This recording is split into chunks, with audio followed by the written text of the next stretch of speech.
Does spending a lot of money on renovation actually raise your HDB flat's valuation? Now, most people believe that the more you spend, the more your flat should be worth. But what if it is not true?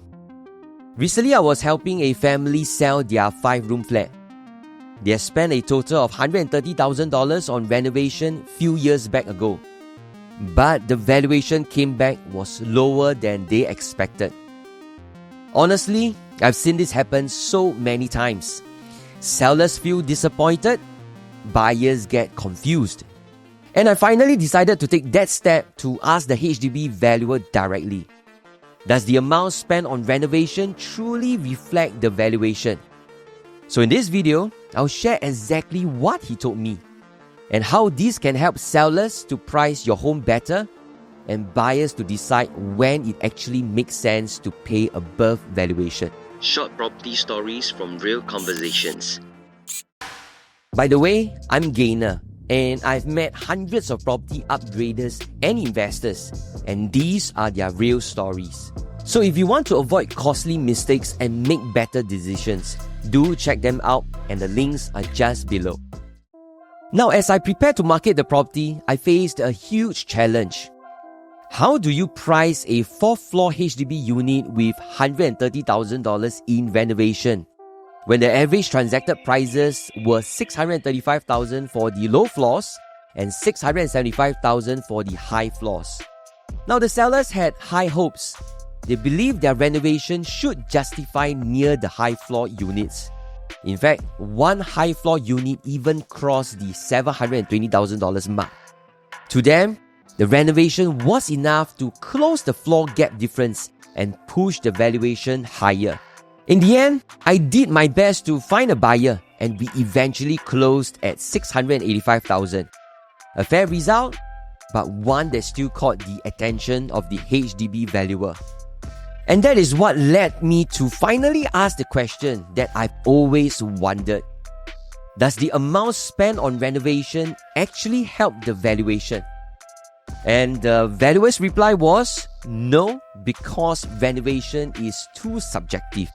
If they start valuing based on interior design, the whole pricing system becomes inconsistent. Take for example, a high-floor fully renovated unit is valued at $800,000, while a mid-floor unrenovated one is at $600,000. The gap creates too much uncertainty, and future buyers and sellers will be confused when they see the past data. So to keep things simple and stable, they stick to the data. And true enough, the valuation for my unit came back at $650,000, just $15,000 more than the average low-floor units transacted there. The $130,000 renovation was not reflected in the valuation.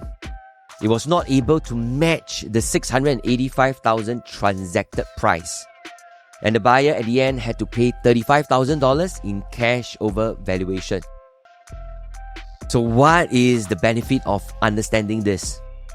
Now that we know renovation doesn't play a major role in boosting your HDB valuation, the real question is, how do you use this information to your advantage?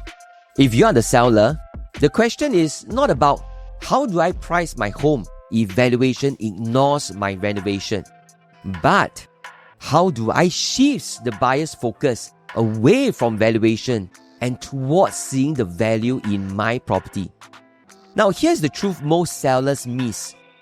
Renovation won't push up your valuation, but it changes how buyers sees your home. So your job is to position that value clearly to buyers.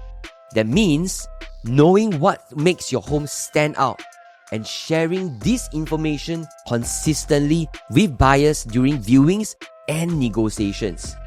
And that is exactly what happened for my unit, where I told the HDB buyer this: the valuation likely won't match, but the cash over valuation that you are paying is still way cheaper than spending over $100,000 today on a similar renovation. In addition, you can take over the unit immediately with all the renovation works done for you. And that was the value I helped them see. So as a seller, Your job is to position that value clearly again and again throughout every touch point possible. So what if you are the buyer? Now the question you need to ask is not just about what is the valuation or how much cash over valuation do I need to pay. Instead, it is about understanding whether what you are paying for is actually worth to you. And I would like to repeat this again, which is understanding what you are paying for that is worth to you. That is important. Now, most buyers I work with don't see it this way. They assume that if there's any cash to be paid above valuation, it's not worth it. To me, that is not always true. Now, let's look at my case again.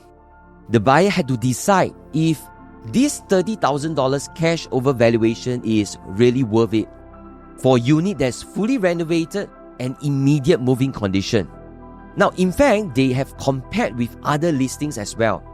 Some high floor units in original condition were even asking over $700,000, meaning they had to fork out another $50,000 or more just to do a basic renovation.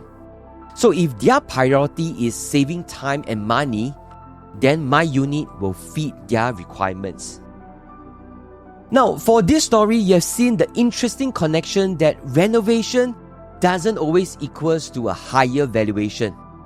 I've also covered why sellers need to focus on positioning their unit's value and why buyers need to understand what they are paying for is truly worth it.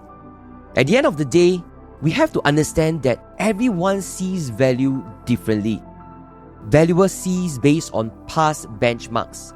Sellers see based on what they spend for the house. Buyers see based on what they can save. And the deal only works when it feels fair on both sides. At the end, it still comes down to a willing buyer and a willing seller. So that's it for today's video, and I hope it benefits you greatly. And if you want to see more stories like this, do like and subscribe to my channel. Gaynor from Property Made Simple. I'll see you in my next story.